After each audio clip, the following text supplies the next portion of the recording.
Hello students, in this video I am going to teach you about atom and molecule. Okay, these two topics are very important.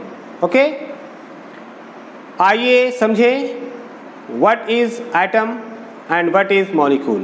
Okay, आपको मैं बता दूं, atom को हिंदी में परमाणु कहते हैं, मॉलिक्यूल को हिंदी में अणु कहते हैं. ठीक है, आइए सबसे पहले जाने व्हाट इज एटम यानी परमाणु क्या है.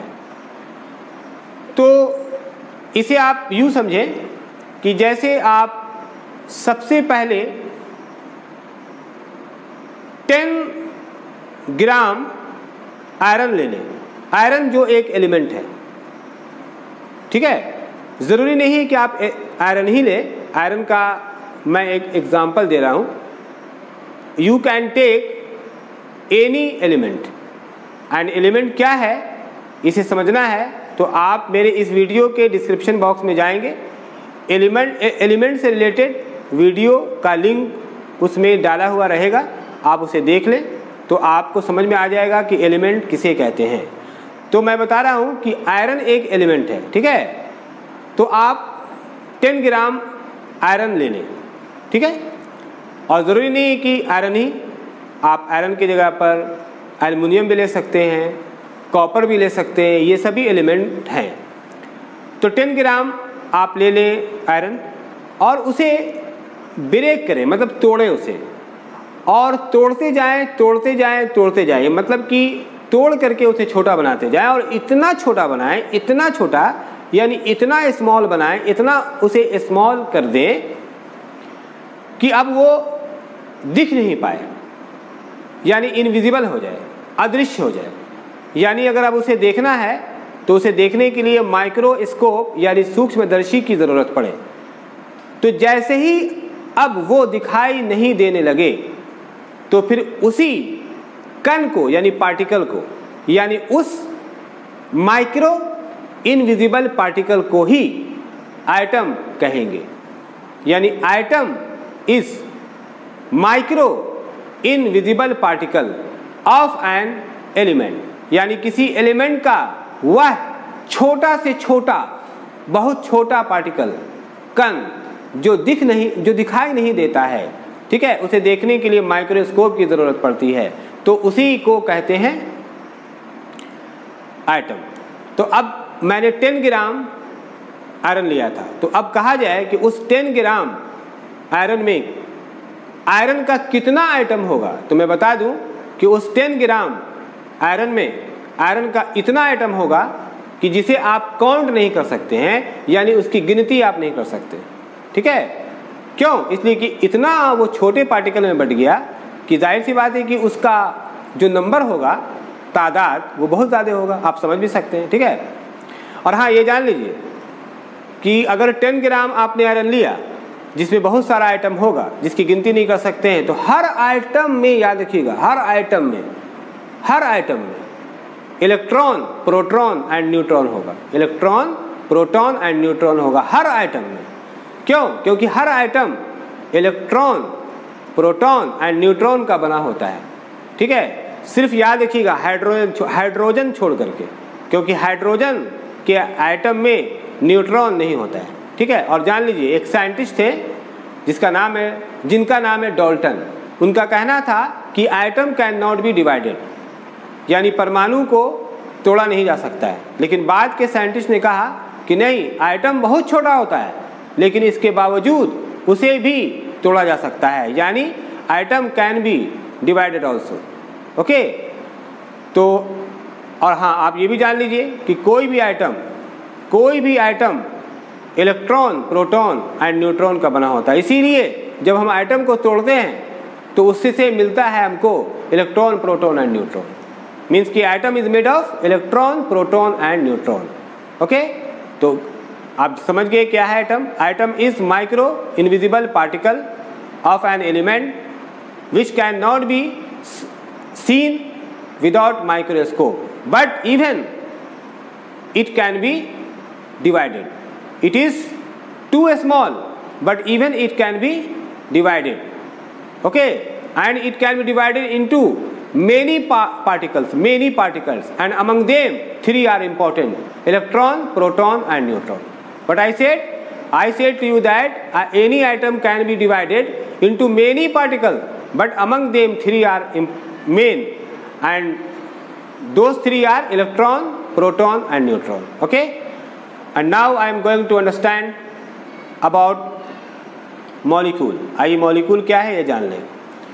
तो मैं बता दूं, अभी जस्ट मैंने आपको बताया कि एलिमेंट का जो बहुत छोटा पार्टिकल होगा उसे एटम कहते हैं. ठीक है, और अब आप जानने जा रहे हैं मॉलिक्यूल. तो मैं बता दूं कि मॉलिक्यूल एलिमेंट के, ओके, एलिमेंट के एंड कंपाउंड के उस छोटे पार्टिकल को कहते हैं. मतलब ये कि मैं यहाँ पर ये बता रहा हूँ कि एलिमेंट के उस छोटे पार्टिकल को तो एटम कहते ही हैं, और एलिमेंट के उस छोटे पार्टिकल को मॉलिक्यूल भी कहते हैं. तो अब आप कंफ्यूज होंगे कि ऐसा कैसे. कभी हम कह रहे हैं कि एलिमेंट के उस छोटे पार्टिकल को कहते हैं एटम, और कभी कह रहे हैं कि कभी कहते हैं मॉलिक्यूल. तो आपको हम बताएंगे कि कब हम एलिमेंट के उस छोटे पार्टिकल को एटम कहेंगे और कब हम एलिमेंट के उस छोटे पार्टिकल को मॉलिक्यूल कहेंगे. ये अभी आपको थोड़ा वेट करना होगा. लेकिन जान लें, सबसे पहले आप जाने कंपाउंड. ये तय है कि अगर कंपाउंड है तो उसके उस तरह के, यानी उस तरह के छोटे पार्टिकल को मॉलिक्यूल कहेंगे. ठीक है, यानी जैसे मान लीजिए कि आप कोई कंपाउंड ले लें. हाँ, अब यहाँ पर आप सोचेंगे कंपाउंड क्या है, तो आप इस वीडियो के डिस्क्रिप्शन बॉक्स में जाएंगे, वहाँ कंपाउंड से रिलेटेड वीडियो का लिंक भी मिलेगा. आप कंपाउंड क्या है जान लें. तो आइए मैं कंपाउंड का एक एग्जांपल दूँ. जैसे सोडियम क्लोराइड. ठीक है, सोडियम क्लोराइड, इसमें जो आप देख रहे हैं Na, ये सोडियम है, एंड Cl क्लोरीन है, क्लोरीन. लेकिन एक साथ मैं सोडियम क्लोरीन नहीं बोलूँगा, बल्कि सोडियम क्लोराइड कहा जाता है. ठीक है, तो सोडियम क्लोराइड, जिसका अदर नेम है कॉमन साल्ट या टेबल साल्ट, जिसको हम लोग अपने घर में इस्तेमाल करते हैं. ठीक है, तो सोडियम क्लोराइड जो एक केमिकल नेम है टेबल सॉल्ट यानी कॉमन साल्ट का, तो ये सोडियम एंड क्लोरीन का बना होता है और ये एक कंपाउंड है. ठीक है, तो आप क्या करें कि 10 ग्राम सोडियम क्लोराइड यानी नमक ले लें. ठीक है, और इसे उसी तरह से जैसे आपने आयरन को तोड़ा था और तोड़ते गए, उसी तरह से आप 10 ग्राम कॉमन सॉल्ट ले लें, मतलब नमक ले लें, और उसे तोड़ते जाएं और इतना तोड़ दें, इतना छोटा कर दें कि फिर वो दिखाई नहीं दे, यानी माइक्रो इनविजिबल हो जाए.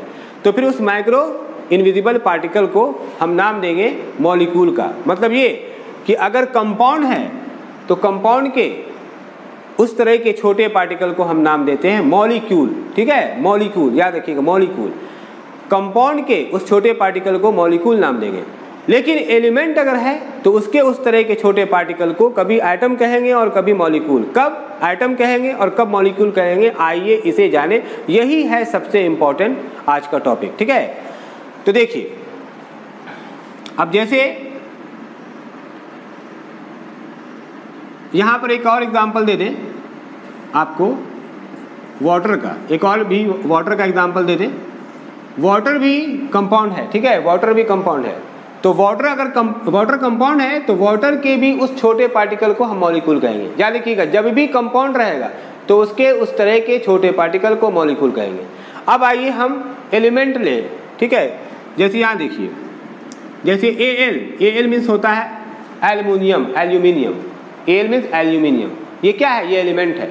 और क्यों ये एलिमेंट है इसे समझना है तो आप इस वीडियो के डिस्क्रिप्शन बॉक्स में जाकर आप देख लें कि एलिमेंट क्या है. ठीक है, तो एल्युमिनियम एक एलिमेंट है, और ये जो आप देख रहे हैं O2, ये भी एक एलिमेंट है. ये भी एलिमेंट है, ये भी एलिमेंट है, दोनों एलिमेंट है. ठीक है, एल्युमिनियम भी एलिमेंट है, ऑक्सीजन भी एलिमेंट है. लेकिन इसके उस तरह के छोटे पार्टिकल को हम एटम कहेंगे और इसके उस तरह के छोटे पार्टिकल को मॉलिक्यूल कहेंगे. यहीं पर आपको समझना है क्यों, वाई. ठीक है, देखिए यहाँ aluminium is element and oxygen is also element, but aluminium के उस तरह के छोटे पार्टिकल को एटम कह रहे हैं, लेकिन ऑक्सीजन के उस तरह के छोटे पार्टिकल को मॉलिक्यूल कह रहे हैं. यही जानना है क्यों. तो देखिए, आप देख रहे हैं कि एल्युमिनियम के साथ अगर कोई एलिमेंट अटैच्ड नहीं है, एल्युमिनियम अकेला है, सिंगल है, एल्युमिनियम के साथ और कोई नहीं है, ठीक है, एल्युमिनियम के साथ और कोई नहीं है, यानी एल्युमिनियम ना तो दूसरे से अटैच्ड है, ना तो एल्युमिनियम खुद एल्युमिनियम से अटैच्ड है, यानी एल्युमिनियम देख रहे हैं कि एल्युमिनियम का एक ही एटम है, एक ही एटम, सिंगल एटम, तो यहाँ पर एटम कहलाएगा। लेकिन यहाँ पर क्या देख रहे हैं आप, ऑक्सीजन से अटैच्ड है, मतलब ऑक्सीजन का 2 एटम है, यहाँ पर ऑक्सीजन का कितना एटम है, 2 एटम है। तो एक से ज़्यादा अगर एटम होगा, एक से ज़्यादा एटम अगर कंबाइंड है, कंबाइंड, ठीक है, यानी अटैच्ड है, कंबाइंड है एक से ज़्यादा एटम, तो फिर हम उस एटम को एटम नहीं कह करके मॉलिक्यूल कहेंगे, ठीक है। अब आप देखिए यहाँ पे भी ऑक्सीजन अटैच्ड है, और यहाँ देखिए वाटर में भी ऑक्सीजन अटैच्ड है, यहाँ पर ऑक्सीजन से अटैच्ड है, और यहाँ पर ऑक्सीजन हाइड्रोजन से अटैच्ड है, यानी कि यहाँ पर भी ऑक्सीजन फ्री नहीं है और यहाँ पर भी ऑक्सीजन फ्री नहीं है। और ऐसे भी आप जान लीजिए कोई भी गैस फ्री स्टेट में नहीं होता है, वो किसी ना किसी से अटैच्ड रहेगा। याद रखिएगा, ये बहुत इंपॉर्टेंट थिंग है कि कोई भी गैस फ्री नहीं रहता है, वो किसी ना किसी से अटैच्ड रहेगा, या तो वो खुद से अटैच्ड रहे, जैसे यहाँ देखिए यहाँ पर खुद से अटैच्ड है यानी सेल्फ अटैच्ड है, और या फिर वो किसी दूसरे से अटैच्ड रहेगा, जैसे वाटर में देखिए ऑक्सीजन हाइड्रोजन से अटैच्ड है, तो ऑक्सीजन कभी भी फ्री स्टेट में नहीं होता है, वो किसी ना किसी से अटैच्ड रहेगा, या खुद से या किसी अदर से। तो अगर मान लीजिए कि कोई भी एलिमेंट खुद से अटैच्ड है या अदर से अटैच्ड है, तो अटैच्ड रहने का मतलब है कि कम से कम उसमें 2 एटम तो हो ही जाएगा, ठीक है। जैसे यहाँ देखिए यहाँ कितना एटम है, 2 एटम, और यहाँ कितना एटम है वाटर में 3 एटम्स है। कैसे, हाइड्रोजन का 2 एटम एंड ऑक्सीजन का 1 एटम, 3 एटम्स है। तो एक एटम से जहाँ ज़्यादा हुआ तो फिर उसका उस छोटा पार्टिकल मॉलिक्यूल कहलाएगा। आखिर सोचिए कंपाउंड का उस तरह का छोटा पार्टिकल क्यों कहलाता है मॉलिक्यूल, इसलिए कि जाहिर सी बात है कंपाउंड अगर है तो कम से कम उसमें 2 तरह का एलिमेंट होगा, और जब 2 तरह का एलिमेंट होगा और अगर दोनों का एक एक एटम भी होगा तो 2 एटम तो हो ही जाएगा। ध्यान से सुनिए, कंपाउंड का उस तरह का छोटा पार्टिकल मॉलिक्यूल क्यों कहलाता है, क्योंकि मॉलिक्यूल में एक से ज़्यादा एटम होता है, पहली बात। तो अगर कंपाउंड है तो कंपाउंड में कम से कम 2 तरह का एलिमेंट तो होगा ही, और अगर 2 तरह का एलिमेंट है और दोनों का एक एटम भी है तो 2 एटम हो जाएगा, और जैसे ही 2 एटम हुआ यानी एक से ज़्यादा एटम हुआ तो मॉलिक्यूल हो जाएगा। इसीलिए कंपाउंड के उस तरह के छोटे पार्टिकल को तो मॉलिक्यूल कहेंगे ही, कोई कंफ्यूजन नहीं रहता है। लेकिन एलिमेंट के साथ क्या मामला है, एलिमेंट के साथ मामला ये है कि अगर उसके साथ कोई अटैच नहीं है तब उसके उस तरह के छोटे पार्टिकल को यानी माइक्रो इनविजिबल पार्टिकल को एटम कहेंगे। लेकिन अगर उसके साथ कोई अटैच्ड है, ठीक है, या तो खुद से या अदर से, तो कम 2 एटम तो हो ही जाएगा, और जैसे ही 2 एटम हुआ यानी एक से ज़्यादा एटम हुआ तो फिर हम उसको मॉलिक्यूल नाम देंगे। तो समझ गए, यहाँ पर एटम क्यों है और यहाँ पर मॉलिक्यूल क्या है। एक और एग्जांपल देंगे जिससे आप अच्छे से समझ जाएंगे। जैसे देखिए हम एक और एग्जांपल देते हैं, यहाँ पर O3, यहाँ पर हम नाम दे रहे हैं, जाइएगा देखिए यहाँ पे हम लिख रहे हैं O3। देखिए आपको पता होगा O3 क्या है, O3 ओजोन का नाम है, ठीक है, और ओजोन भी क्या है, ऑक्सीजन का ही फॉर्म है। तो यहाँ पर देखिए ऑक्सीजन किससे अटैच्ड है, ऑक्सीजन से ही अटैच्ड है, और यहाँ पर कितना आइटम है ओजोन में ऑक्सीजन का कितना आइटम है, बोलिए 3 आइटम्स है। तो मैंने क्या बताया, एक से ज्यादा आइटम जहां हुआ तो वो आइटम नहीं कहलाएगा, क्या कहलाएगा, मॉलिक्यूल। इस तरह से O3 क्या है, मॉलिक्यूल, O2 क्या है, मॉलिक्यूल, एल्युमिनियम क्या है, यहाँ आइटम हो गया, ठीक है। जबकि आप देखिए ये एल्युमिनियम भी एलिमेंट है, O2 में O एलिमेंट है, O3 में O एलिमेंट है, मतलब Al means aluminium, O means oxygen element है।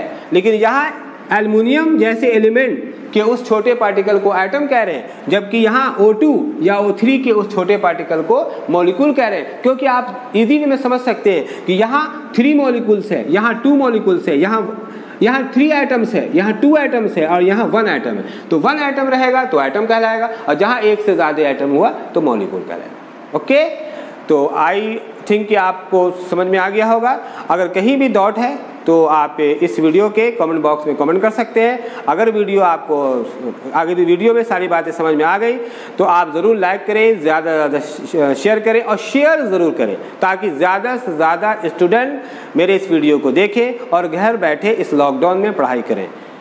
Thank you for watching my video.